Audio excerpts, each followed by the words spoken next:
Assalamu alaikum. You're watching Views and News, and I'm Faisal Rahman live from our Islamabad studios. Today, we'll be talking about this increased terrorism in the northwest of Pakistan. These terrorist attacks have increased during the last couple of days, I would say. A lot of intelligence based bombing operations are also taking place. So, we'll be talking about that. We'll also be talking about the Pakistan's strategies to counter terrorism and Afghan peace process. That is going to be the second most important area of discussion in our program. And the third is about where Afghan process, this peace process is heading rather, and what sort of hindrances will be there on the way. And we'll also be talking about the Afghan Taliban's new demands and future of peace process. Now, these are the four important areas which we'll be focusing on. To talk about this, let me introduce you to our panelists we have with us in our studio. On my right is Shaukat Paracha Saab, senior journalist, senior talk show host. Thank you very much, Paracha Saab, for your time.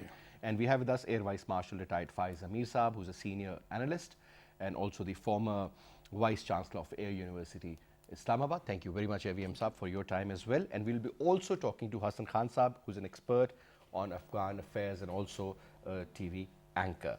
But let me start off from you, Paracha Saab. Now, things are pretty interesting now in Afghanistan.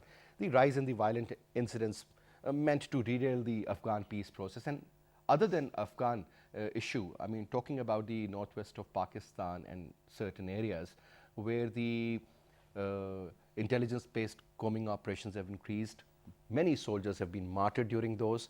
And on every day now, we hear that something, is taking place in that particular part. And when we get into the details, we get to know that the direct Indian involvement is there in any form. Let's start off from there. Prasad, your take on that. So, to begin with, from Afghanistan, that violence is increasing. There is no doubt about it in a way that it was expected. No one expected that it will be a smooth sailing without any violent activity on the Afghan soils, even when the talks are going on. And you know, these talks have been impeded for many months rather, because there was a condition that there should be ceasefire first and then there should be talks. Ceasefire issue was not agreed and it was never agreed. The talks started. So, to me, given the history of Afghanistan and the violence over there for the last 4 decades, I cannot expect that since Taliban and Afghan government, they are sitting in Doha and they are talking and there will be absolute peace back in Afghanistan. It's not possible, because somehow the stage that they have reached today about Taliban being acknowledged as a legitimate power and then sitting across the table with them, the main instrument with Taliban always was this violence, and that's why they never agreed for any ceasefire. Secondly, within the context of Afghan history, violence has been there. It's regrettable, it's very unfortunate, and that's why when Doha talks started last week, Secretary Mike Pompeo, he very passionately appealed rather that it's time for peace in Afghanistan. So, let's all assume and presume rather that it's time for peace in Afghanistan, and this Doha talks will steer the process to a stable Afghanistan where peace is there, tranquility is there. However, this continuing violence, or when you say hype in violence, sometimes the violent activities get decreased, sometimes it's a hype. It will continue, you know. In the recent days, about 30 Afghan soldiers were killed. And this should not, be a justification for halting or stopping the talks in Doha. It will go parallel like this, you know. There will be some casualty. So primarily the Taliban, they are trying to keep that position of strength intact. I mean, you cannot 100% say that these violent activities are by Taliban. There are many groups, there are many powers. We're definitely talking about that also, yeah. There are many external powers. I mean, the government of Pakistan, Foreign Minister of Pakistan Makhdoom Shah Mahmud Qureshi already warned all the parties that the spoilers will try to derail this process. So, spoilers are there, I mean both from inside, from outside, they will never like that a peace and tranquility returns in Afghanistan, but somehow the government, the institutions of Pakistan, the government of Pakistan and the people of Pakistan, they are very sincere in the pursuit of peace inside Afghanistan. Because in the past, for example, there was allegation that Pakistan wants a chunk for Afghan Taliban, that they should be part of the government. Now they are sitting across the table. I mean, if in the past that was the justification for blaming Pakistan or pointing out. Now these are the same people the Americans are talking to, yeah. They are talking to them. So Pakistan doesn't have any more stake, because Afghan Taliban are sitting there, Afghan government is sitting there, Pakistan and United States, other friendly countries, they are encouraging all the sides to talk about peace, and they are talking about peace. The violent activities cannot be stopped, they can be minimized, but given the history, I mean 40 years back, if a child was born, he has seen this violence, he has seen this explosives, he has seen explosions, he has seen weapons, and you just ask him to refrain from any violent activity will not be possible, and that's why it was decided that we appeal That's a for part and peace. parcel of that individual now. We appeal for peace, we preach for peace, but at the cost of these violent activities, the peace talks should not be stopped. Now coming to the very unfortunate martyrdoms and killings of Pakistani security forces, civilian who are already always Pakistani citizens, and you are talking about Indian conspiracy in that. Culboshan is still here. Culboshan is an evidence. Culboshan's confessions are there. But along with these factors, there are other factors, there could be internal elements which publicly speak about their dissatisfaction, and they inflame people, they instigate people for violence. So all these factors, they are working over there. But let me put another question before I move on to AVM Sab. Now, do you believe that there are factions within the groups of Taliban, those who are on field and those who are on ground, maybe have a different opinion rather than those who are talking to the main movers and shakers around, or you believe that the demands could be a little more or something of that sort? Because it seems that there is some sort of a disconnect somewhere. Actually, there are many factions, there is no doubt, I mean, but are they all on the same page? Maximum of them. But certain elements, they must be disgruntled, within them. The foot soldiers may not be having, exact communication. Now Mullah Abdul Ghani brother is sitting in Doha, and foot soldiers of other groups. For example, when these talks started, Haqqani group representatives were also here in Pakistan along with the Taliban delegation. Many groups are there, many factions are there. Some of the factions who were violent factions in the past, they are now sitting with Afghan government. I am talking of Engineer Gulbuddin Hikmatyar, Maulvi Muhakkik, for example, they are having peace, they are preaching peace. So many factions over there. I mean, the troublemakers are not only Taliban, other people are there. There are so many splinter groups, and for example, many groups in the north, if they do not Mm-hmm. feel comfortable with these talks, they will resort to some kind of violence. So 40 years of violence is a long history. It's a long 3-4 generations, they saw this violence. But again, Mike Pompeo said, it's time for peace in Afghanistan. Let's give peace in Afghanistan. Now, sir, AVM sir, talking about the peace in Afghanistan, obviously it is not an easy journey. We have been talking about it for a very long time. It's almost 2 decades now since the Americans have invaded Afghanistan. We are still exactly not sure, but it seems that the American president currently really wants, so his forces to be out of Afghanistan, maybe to win the next elections or whatever. But sir, currently, do you believe that they are heading in the right direction? Because we have seen it so many times that they were very close regarding the talks, and so many issues were sorted out. but certainly something would happen, and mostly from the Indian side. Whether you talk about the death story of Mullah Umar or otherwise. Lately, sir, there was this attack on the former head of NDS, the current vice president of Afghanistan, Abdullah Saleh. Amrullah Saleh. Amarullah Saleh. Now, this man, if he would have been killed in that particular attack, sir, in which so many civilians lost their lives, so many security forces also got killed, do you think things would have really taken a U-turn, sir? Well, like all of us have been saying, that these talks are not an easy path. Before the actual talks start, there is a talk on the framework of talk, that what rules would be followed during these talks between both the Afghan sides, the Afghan Taliban and the Afghan government. And there seems to that they have reached an agreement, almost an agreement, on the rules of conducting the talk. So this has been a great headway that they have achieved, and it is hoped that in future they will take each one item one by one. The Afghan government wants to take up the ceasefire first, and the Afghan Taliban, they want to talk about the form of government that they would have at the end of these peace talks. So these are the two major issues that they have.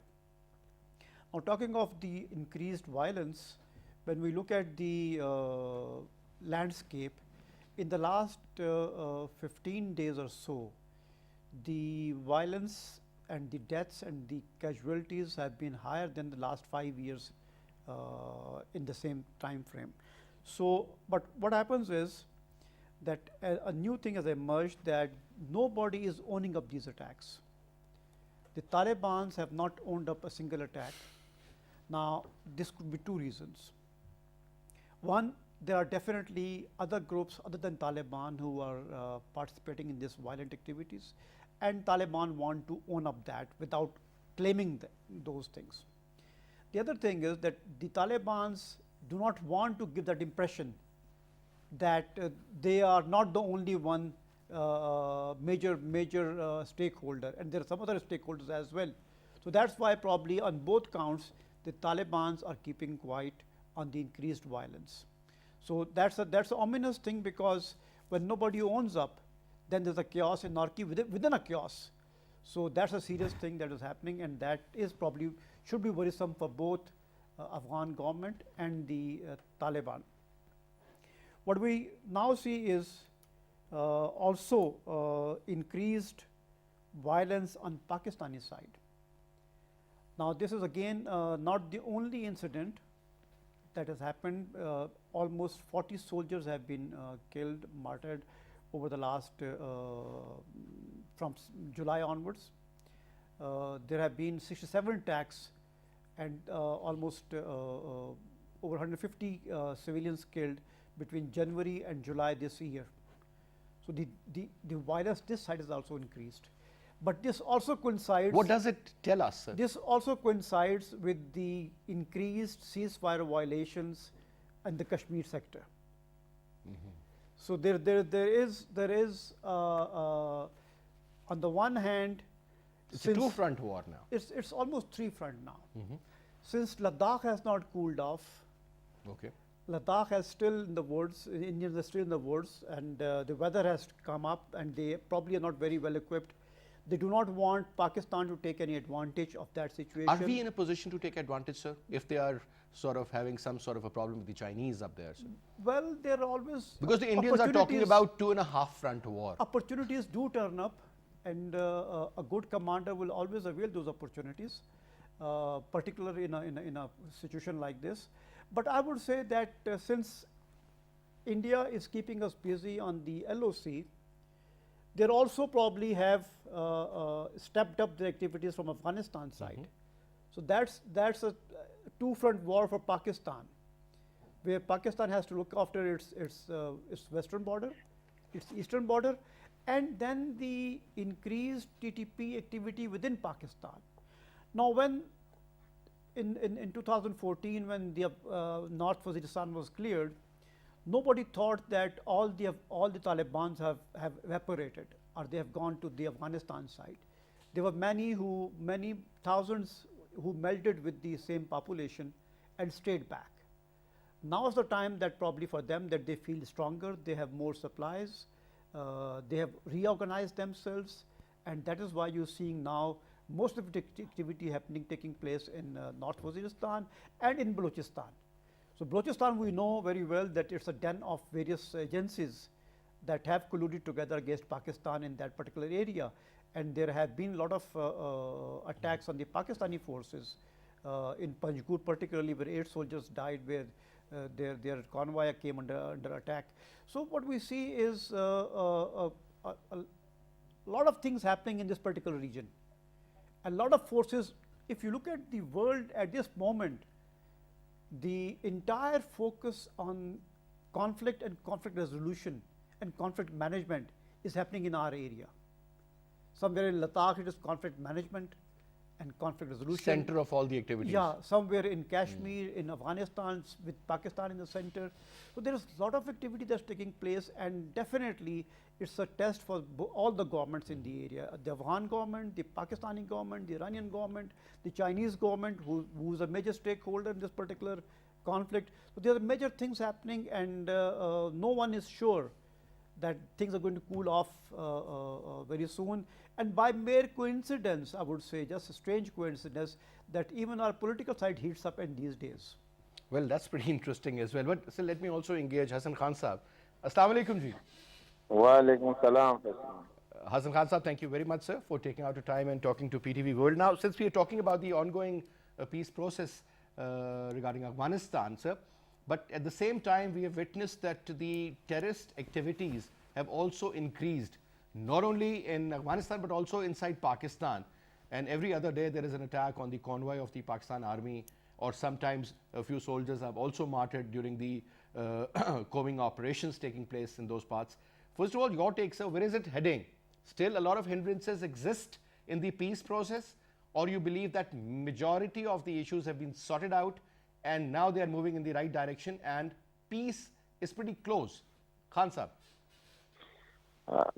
Thank you, Faisal. I think if we look at the situation, so Afghanistan or the region was in a state of dirty war for a number of decades. So now the process to end this dirty war has almost begun. So it is the beginning of a process which we are hopeful, all entire region, that the war in Afghanistan, or the conflict in Afghanistan, which is, I believe, is the mother of all conflict, is in the region, especially Pakistan, western and northern parts, and in Afghanistan. So I think this is just the beginning, and so far the beginning is very good. We are hopeful, and I think the Afghans are hopeful. But simultaneously, as you mentioned, and Marshal Saab has rightly pointed out, to a number of reasons, that the violence on the Pakistani side across the border, Pak-Afghan border, it is also a thing to worry for Pakistan and for all of us. But I think those who are watching this front for the last, I think, 20 years, so this is quite possible. The reason is that, one, you know that TTP has been reorganized definitely by certain forces, those who are anti-Pakistan and want to bleed Pakistan for I think for more years, for more days, for more months to come. You know, when the North and South Waziristan, or the tribal territories, were cleared, so most of the population was evacuated.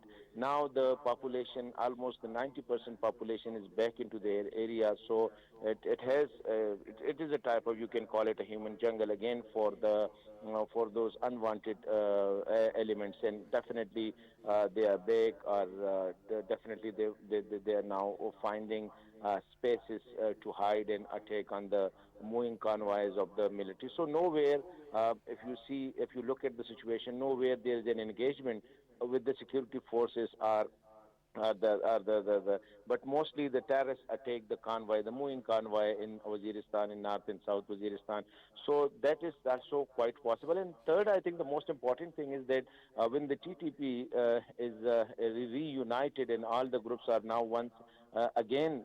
So definitely they will try to reassert themselves and to especially give a signal to their sympathizers, to their sleeping cells inside Pakistan, mostly in the major cities. So definitely they will be trying to attack one and a half somewhere in the major cities, or there may be, God forbid, may succeed in some targeted attacks. Already, that threats have been in the KP Pakhtunkhwa police have informed that a number of leading personalities are facing threats from these militants. So it is quite obvious. But I'm not sure that now it is no more an era for the militants to reorganize themselves the way they were in 2007, 8, 9, 10, etc. Now they are not in a position to have their command and control centers inside anywhere in Pakistan. I'm not talking of the major cities. I'm talking of even the remote, far away, the former tribal areas.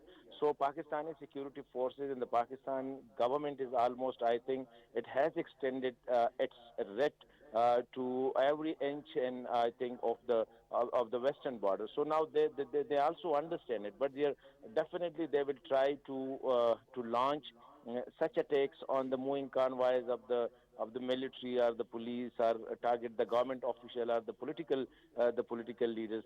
But simultaneously, if you look at the situation in Afghanistan, violence, we call it a violence or the attacks on the Taliban and the vice versa, they also increased in the entire Afghanistan, not only the south and north. It's not only the south and east, but even in the north, reports are coming that Talibans are getting attacked, that Talibans are launching attack. So now I think it is the beginning of an end of a long era of dirty war. So definitely we can expect. You may call it the what would we call it, in Urdu we use the word halat-e-naza. So I think this is that this conflict is now moving toward its end. So such like, I think, rise and fall in violence, I think it's likely we will witness more in the coming days. In the coming days and weeks ahead. Now, Khan Sahab, stay with us. We also have Shaukat Paracha Sahab and AVM Faiz Amir Sahab in the studio.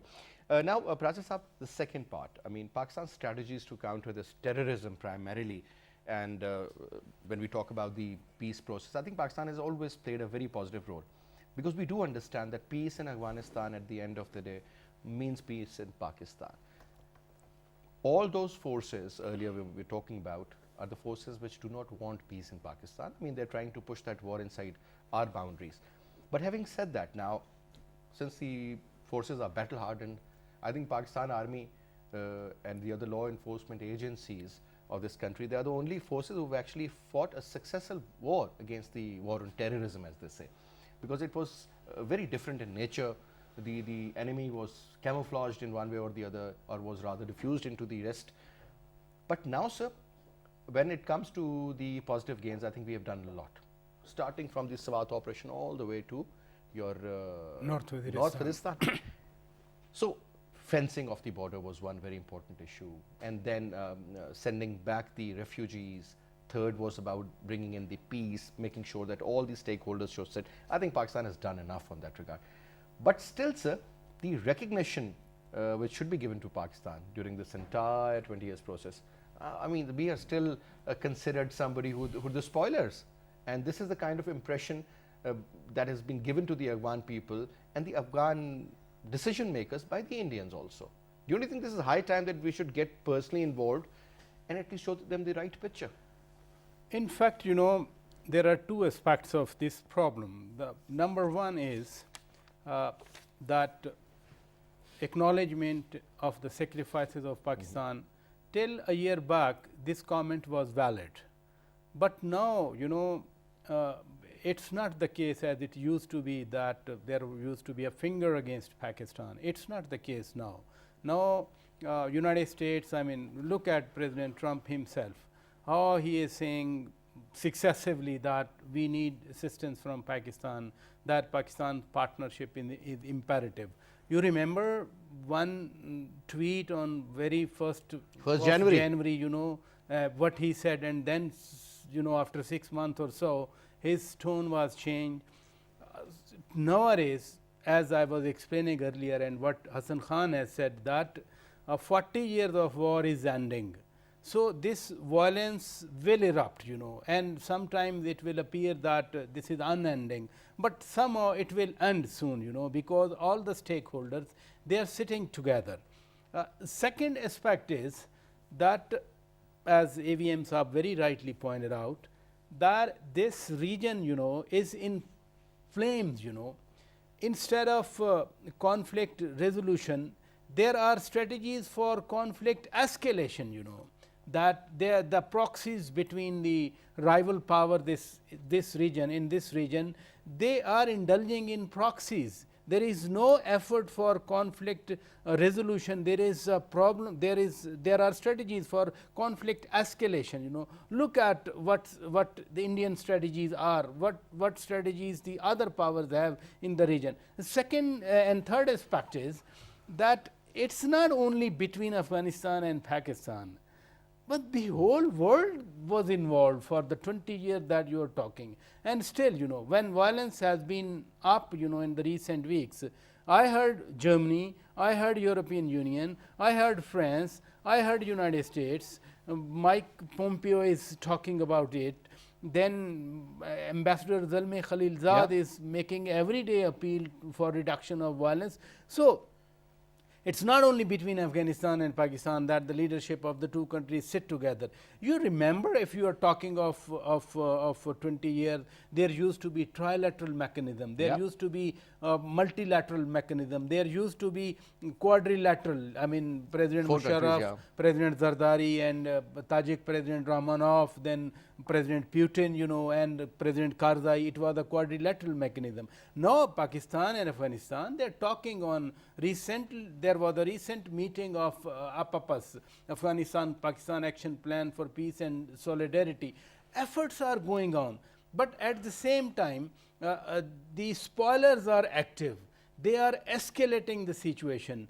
There is, if one side or the governments, they are trying to manage the conflict, the spoilers or those who do not want peace inside Afghanistan, they are trying to mismanage this conflict resolution efforts or management.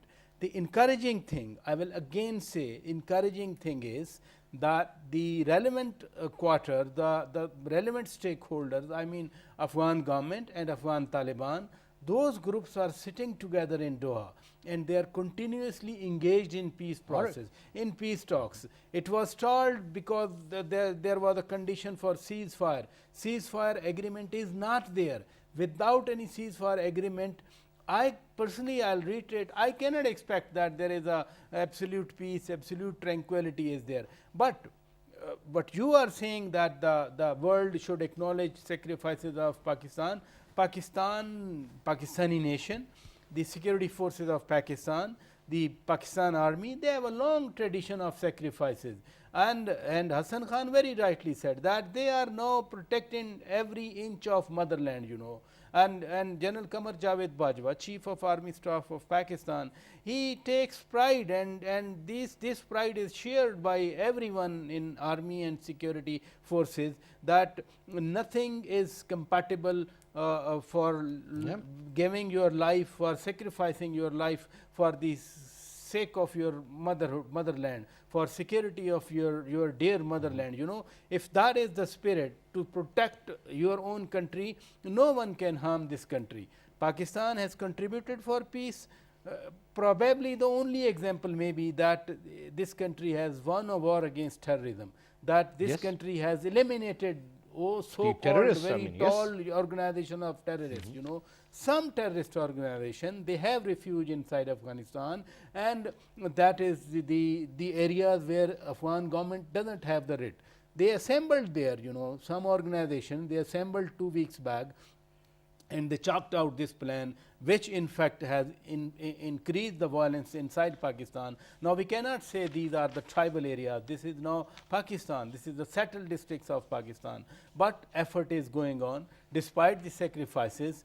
This, if the big organizations who are operating in Pakistan, if they are eliminated, their sleeper cells are eliminated through Raddul Fasad operation, these nefarious designs will also be foiled, inshallah. Avim Sab, now looking at the current scenario where even the ISPR has very categorically mentioned that the rise in the violent incident on both sides of Pakistan and Afghanistan border is meant to primarily derail the Afghan peace process. This was stated by the ISPR. And again, we all know that what exactly is going on.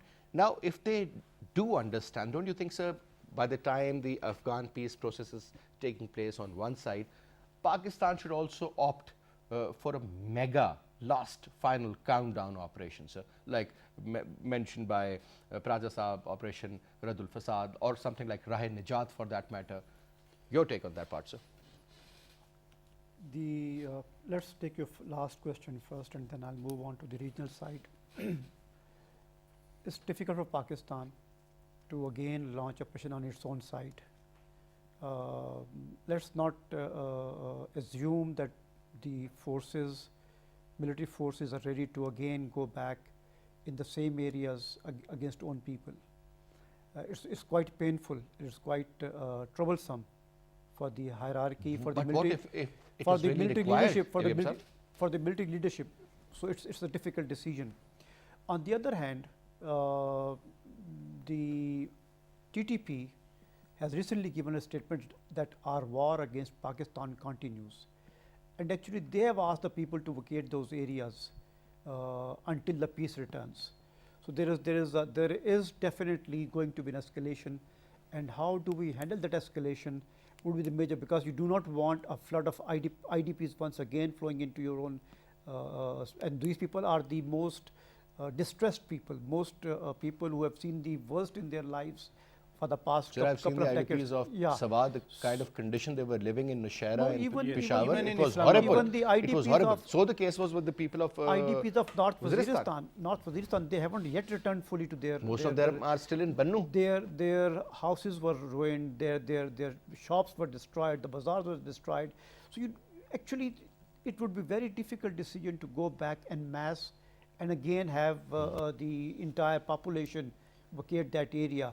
And this is what the TTP is relying on, and that difficulty of Pakistan to go back into those areas and again ask the people to leave their places and come back to urban cities.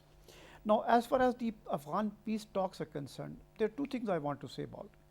The Afghan peace talks are very important, the most important thing for the US elections. If you recall, in the last elections, President Donald Trump often called himself a deal maker. But in the last 4 years, he has been a deal spoiler rather than a deal maker. He could not make a deal with North Korea. He could not make a deal with Iran. He actually But a came lot out of of the love deal. letters Yeah. have been found So- also. So he wanted to give that impression to his people that he's a deal maker. That's why he has asked Bahrain and UAE to make a deal with Israel. Israel so close to the elections. And that's why he would like that these. That's these the ace card he has, sir. yeah, and he would like that these negotiations between Taliban and Afghan government, that it continues. At least if they don't make a decision, if they don't reach a solution, the talks should continue, and that is what his aim is. As far as Pakistan's relationship with Afghanistan during the peace talks, I think these will be very cordial. But after a deal has reached, I think this will be a transactional relationship between Pakistan and Afghanistan and USA, as it has always been. The moment a deal is reached, and by spring, the US forces are planned to pull out of Afghanistan. So thereafter, probably Afghanistan will not have that kind of importance to American politics as it has now. So that is the point we must remember. We were looking at the increased violence in our area and how to counter it. I mean, sir, Remember these something- security forces have conducted intelligence-based We operations in had- Spalga, Miran Shah, We had also something- in North Waziristan. We had something called as National Action Plan, and we almost buried over the last 3-4 years. I think there's a need that all the political parties once again get together and looking at the current situation that prevails in the region and in the country, they need to revive that National Action Plan, and not only revive, revisit it, and whatever has been achieved should be taken as a good, just a good steps taken. But whatever is left behind, I think we need to look into it. Do you And think, one sir, major do you think National Action Plan (NAP) is really an effective body, sir? Because primarily when we look at those 20 points, I mean, they were in detail.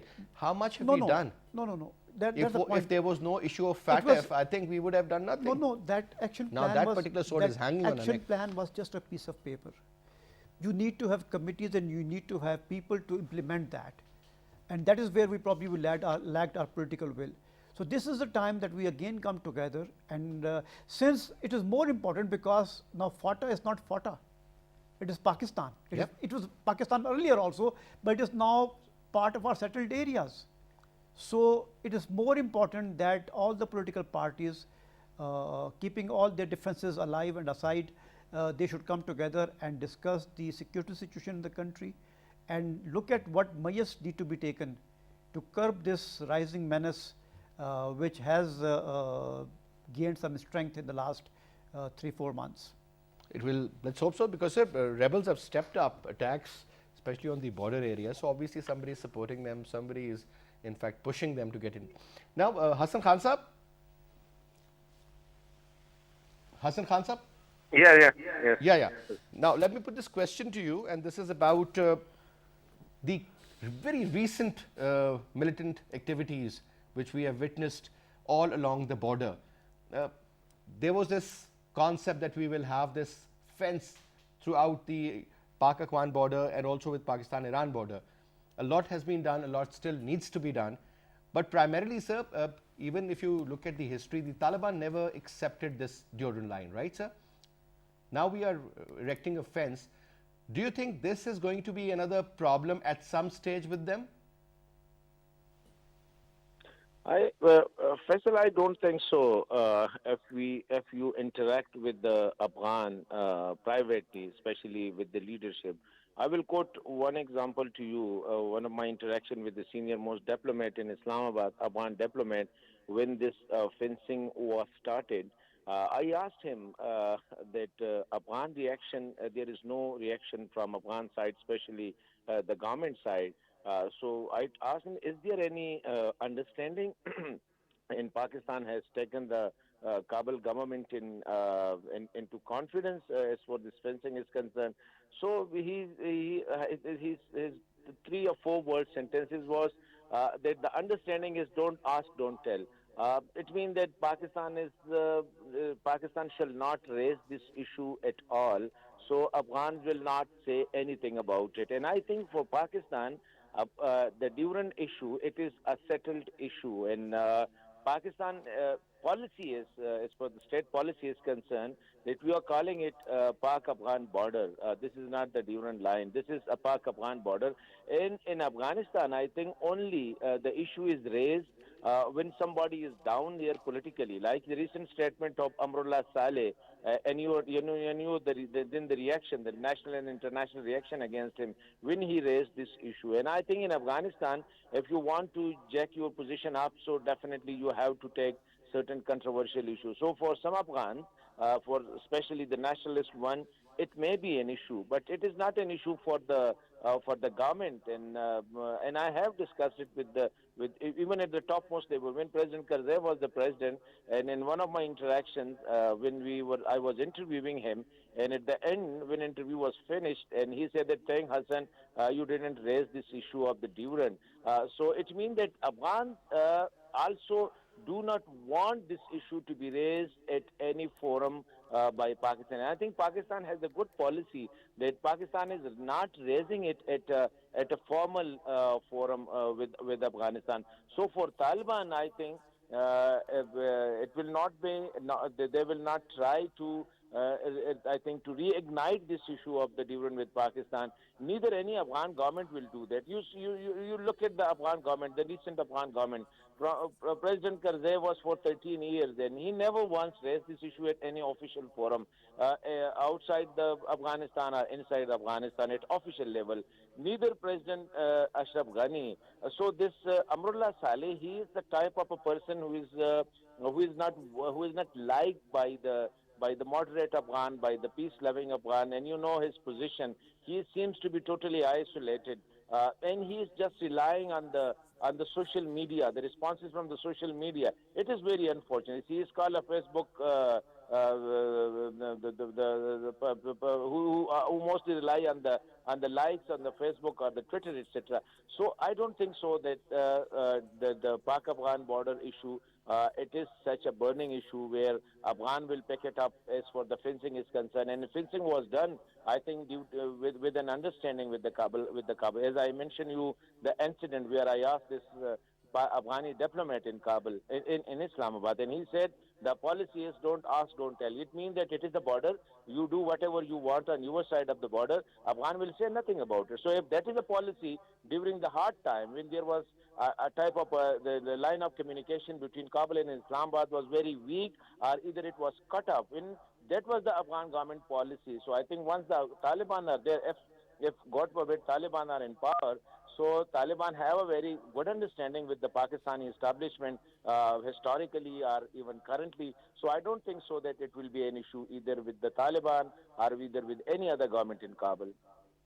All right, thank you very much, Hassan, for your comments. Now, last couple of minutes, a quick comment on this very important point. Prasa, first to you and then Avim Saab. That is about the Taliban want an Islamic system of government. That is the focal point. I mean, the one of the demand. Now, sir, this has been the bone of contention for a very long time, that when you talk about the Islamic system of governance, what sort of Islam are you talking about? Is it your own version of Islam?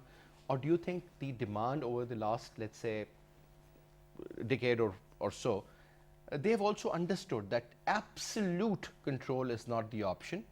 It's a modern world, one has to get education, one has to move on. That old tribal school of thought doesn't prevail now. So the previous Taliban ascendance to power inside Afghanistan was through conquest, was through wars, was through fights. This time when they are talking to the other side of Afghans, you know, they are talking, it's through dialogue, you know, they are holding talks in Doha. And that's why the other side has also been putting their own conditions. I mean, the effort to make a modern society over there, effort to make a structure of state over there, because there was no formal structure, no formal Afghan army, no police structure inside Afghanistan. But these 20 odd years, they have seen some kind of system over there. And why are these talks? These talks are for schools, for example, for their media, for example, for their hospitals, for example, for the system of government, you know, whatever it is, you just know, like other countries. Just like other, these are the talks, and I believe Taliban do understand. One more thing that I wanted to talk about these borders, you know, that now it's a settled issue. It was a settled issue that no one but there will were so question. many voices coming from the other side. When fencing is done, you know, this fencing, it's a huge project, you know, yes. over 50 billion rupees from the Pakistan's exchequer, you know. So this fencing is a permanent solution, and it fencing never means, there used to be only two crossing points, Chaman and Torkhan. Yeah. Now Angur Adda is open, Gulam Khan is open, and Kharlachi, you know, that has also been open, and there are more points to be opened. This two-way traffic will continue, but fencing is a decisive step that has been taken by Army Chief General Qamar Javed Bajwa. So your take? Well, we too are living in Islamic Republic of Pakistan. So if the Taliban's call their country Islamic Emirates, it doesn't mean that they're not ready to accommodate the other side. So they would have a constitution over So but after the revolution in Iran and Afghanistan, we have seen a total different culture altogether. These were very modern states. This is Afghanistan after 25 years, and Taliban after 25 years of hard war, and their mindset has also changed. So obviously they have been talking to the female representatives from the Afghan government in Doha itself. So I think they have understood the need of accommodation, accommodating everybody. Now the second point is recently there was a news item that both the sides, the Afghan government and Afghan Taliban, have agreed that in case of a dispute in negotiations, they will refer to a particular Islamic school of thought. Okay. And they've agreed on Hanfi school of thought. The only problem now they are solving is that how would they cater for the minorities in that region if there's Rest of the- there's a greater But that can be ground- sorted out. There's a greater ground that they've covered, and there are almost 20 points on which they've agreed as a framework of their talk. So at this particular moment, what appears is, and what the Taliban also assert is, that Taliban want to conclude these talks where the Afghan government is dragging its feet. All right, sir. Let's see. Because at the end of the day, I think the most important part is that hopefully we'll see a peaceful Afghanistan and things will change. Because, you know, at the end of the day, sir, the region matters. It's not the individual country. And I think it should bring in some positive news for the region as well. AVM Saab, was a pleasure having you. Thank you so much, Praza Saab. And that's all we have for this hour. I'll see you inshallah tomorrow. Till then, you take good care. Khuda Hafiz.